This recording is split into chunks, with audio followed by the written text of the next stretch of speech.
We're dropping this one on you guys. This is just kind of a little bit of an extra bonus just for you to see what we offer behind the scenes on our Patreon, patreon.com/Dynasty Rewind. You're going to get bonus videos or audio, however you want to consume it, like this weekly. Nate and I, we're working on bringing other people in to provide you bonus content as well. You could also just become a YouTube member. If you want just the videos, I upload them, same as the Patreon. Or if you want, if you listen on Spotify, you could become a Spotify subscriber. All you want is those bonus pods. It's $2.99 a month. That is it. Get all our bonus pods on there. Again, patreon.com/Dynasty Rewind for everything. There's 3 different tiers. The $1 tier gets you our Discord access, Discord only. Occasionally, I will drop a free episode because I'm a nice guy like that. The $5 tier, okay, that gets you bonus podcasts, that gets you the Discord and some other benefits too. You got to check below. And then there's our gold tier. Okay. And our gold tier gets you Discord, bonus pods, a gold only group chat, and then you get access to Dynasty Rewind leagues, all that good stuff. So please enjoy this video, leave some comments below. And if you want to see any content, feel free to reach out to us in the comment below. Hey, I'd love to see this. Until then, enjoy. We're going to be talking about 2 wide receiver prospects, one a little more under the radar than the first one. So we're going to kick it off, Nate, with Jack Bech, courtesy of TCU. He's a projected 3rd-round draft pick, courtesy of NFL Mock Draft Database. And Nate, his last season at TCU, 62 catches for 1,034 yards and 9 touchdowns. Why don't you go ahead and kick it off for us? Yeah, no problem. I really like Jack Bech, number 1. I actually would take him at the end of the 2nd round. I think he's that good. And the reason I think he's that good, I think he's a very good receiver, just like with his route running. It's very solid. He's got good pacing on his routes to win against zone. He knows how to find the space in zone coverage. He also wins against man coverage with his fluidity. I do think he has some room to improve at the top of his route when he's breaking down. But keep in mind, Jack Bech, former tight end at LSU behind Mason Taylor, then transferred to TCU, became a wide receiver, decided not to gain 30, 40 pounds in college and play tight end, but rather just stay at 215 pounds and be a wide receiver. I guess he didn't grow that extra inch or 2 that he was hoping, so he became a wide receiver instead of a tight end. Smart choice, in my opinion. Yep.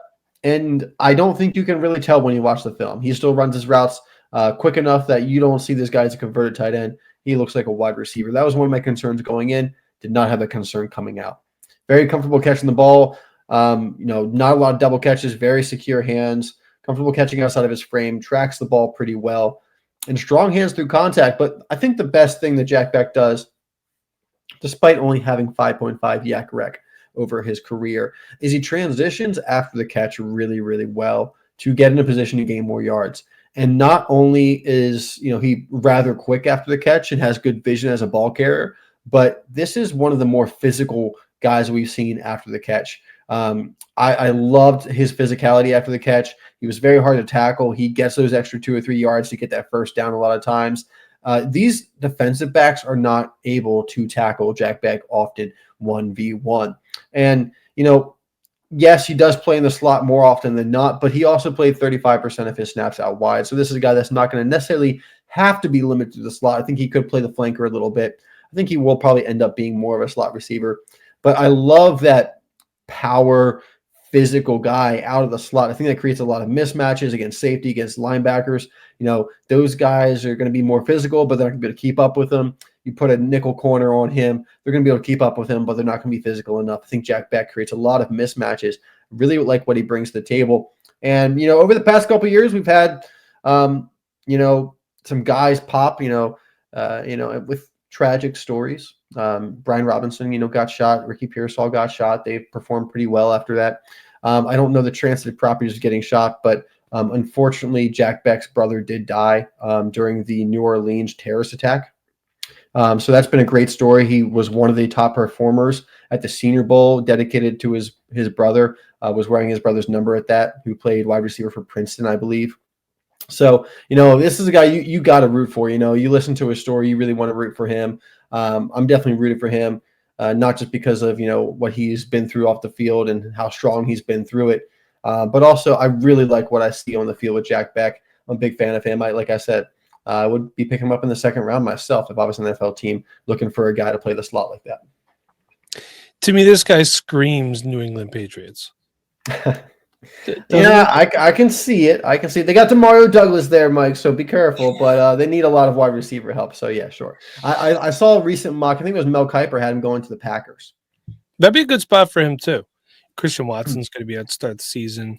Then there's some just inconsistencies with Romeo Doubs, Dontavian Wicks, Jaden Reed's usage hasn't always been the best. So that would be a pretty good spot for him as well. Look, I like Jack Bech, and I liked him more than I thought I was going to. I thought he had decent top-end speed. I thought he was very bursty, toolsy, traitsy, however you want to quantify that, Nate. Both off the line and after the catch as well. Just different. He's just able to manipulate his speed well, even though I don't think he's the fastest overall guy. But I did see him break open, get open, break coverage, and I thought he was a very good technician as a route runner too. His routes were pretty savvy, and maybe part of that is making the transition from tight end to wide receiver, just learning different manipulations, going from how can you get open closer to the line of scrimmage, and then he applied that to how to get open farther on down the field against players that aren't as big as both him or players that he would have faced as a tight end. So I thought his yak a little inconsistent. There are times where he looks like more of a possession guy, but then, like I just said, times where he gets open in the secondary and he breaks off a long catch and run and lines up in multiple spots too. So he's pretty versatile as far as a receiver goes too. One other thing I liked is he tracks the ball very, very well on deep routes, Nate, and his contested catch percentage this last year, 65%, 61.8% in his career. So this is a guy who I think is going to get slotted as a slot, pun intended. If you want ham and dad, I can't help it. And he's going to be fantastic in the middle of the field because, like you said, he did play, I know, only 26.8% of the snaps in the slot, 71.8 out wide. But to me, I feel like you see a guy like this come in, they're going to be like, we're going to try him in the slot, but he can play everywhere. He's going to give that versatility, just moving all around the formation. I like him a lot. Nate, I had him graded at 6.13. I didn't see you type your grade in on there. Could have been there on my behalf. I got him at a 6.6. So 6.6. So sneak him into the second round. I do. And looking at Mock Draftable, they want to compare him to Austin Collie. Austin Collie was a good wide receiver. Yeah, he was very physical too, as in he could take a hit. Peyton Manning gave him a lot of hospital balls. Yeah, I know. And Peyton Manning usually wasn't that guy either. It's just kind of weird. But all right, so that is Jack Bech. We like him. Could definitely see him being a Friday pick for sure in the draft. Yeah, absolutely. All right, Nate, let's talk about an underrated player here, and that is San Jose State's own Nick Nash, projected 6th round pick, courtesy of NFL Mock Draft Database.com. But hey, man, you want yards? This guy has definitely got it.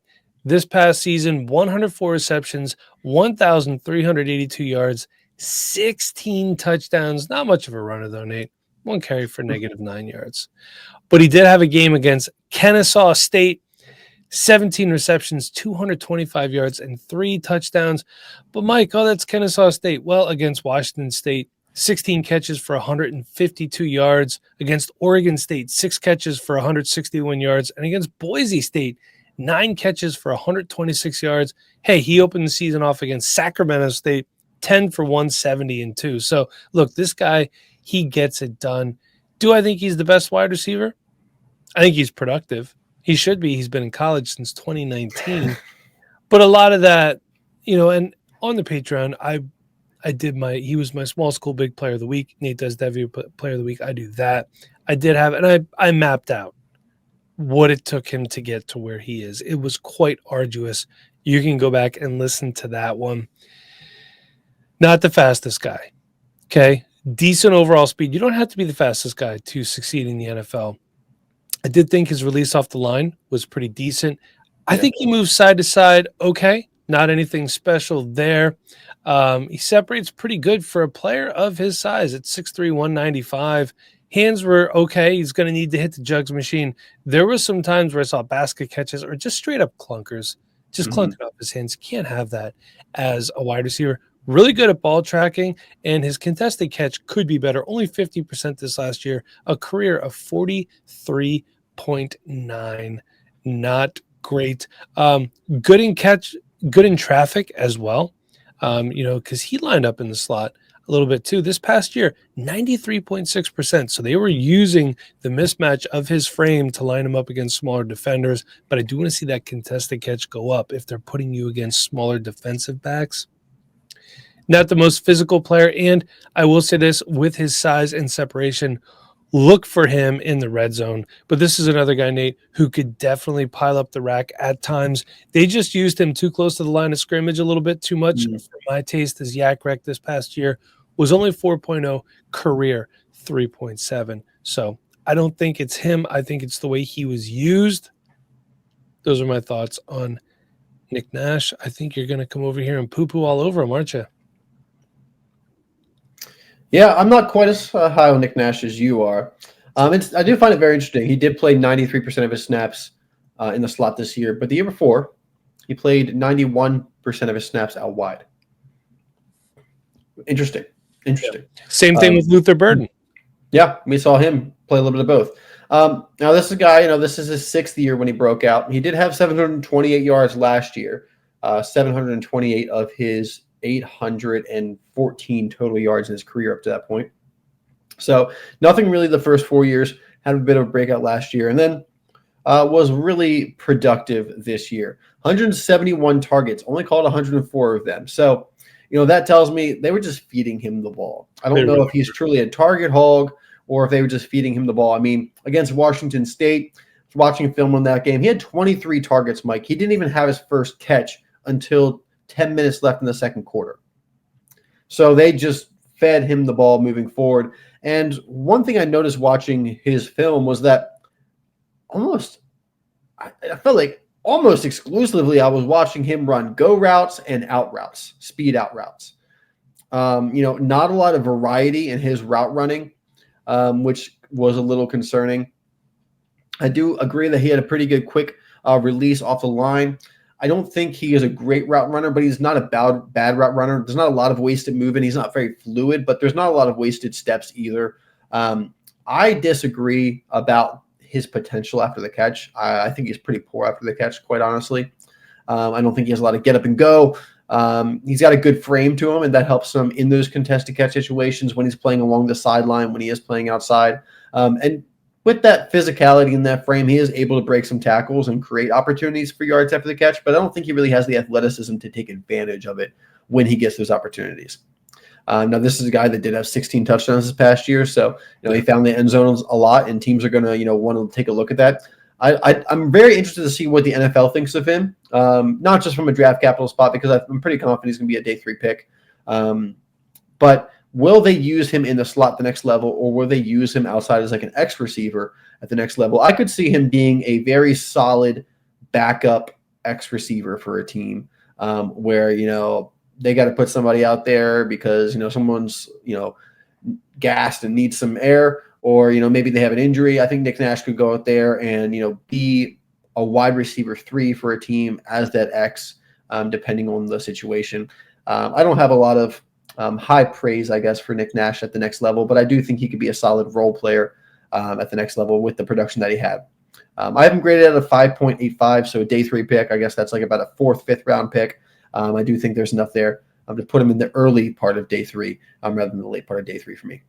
All right, so I'm a little bit higher. I have him as 6.10, very productive. So, yeah, that's what we got for you. So that is us looking at Jack Bech and Nick Nash. Thank you for watching. Thank you for your patronage. And until next time, for Nate, I'm Mike. Thanks for watching.